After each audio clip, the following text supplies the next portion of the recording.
Usai melaksanakan pengerjaan sasaran fisik betonisasi jalan dalam program TMMD ke-111, Kodim 0718 Pati, anggota Satgas tak segan untuk membantu warga yang tengah membersihkan rumput di halaman rumah Desa Taman Sari.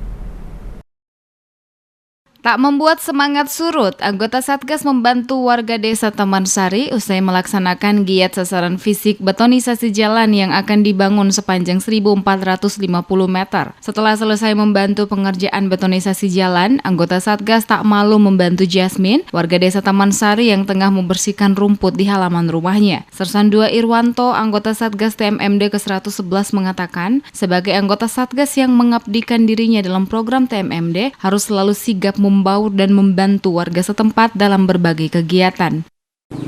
Kegiatan hari ini yang pertama antara lain kita berkunjung di warga, kebetulan ada seorang bapak-bapak yang pertama membersihkan halaman dan hati saya merasa tergugah, kemudian saya membantu untuk membersihkan halaman tersebut. Ya, bersih-bersih lingkungan, ambil rumput. Gimana Pak perasaannya didatangi Bapak TNI Pak? Ya, senang sekali, bangga. Jasmine, warga Desa Taman Sari, mengaku senang, berharap program TMMD dapat terlaksana dengan lancar dan sukses.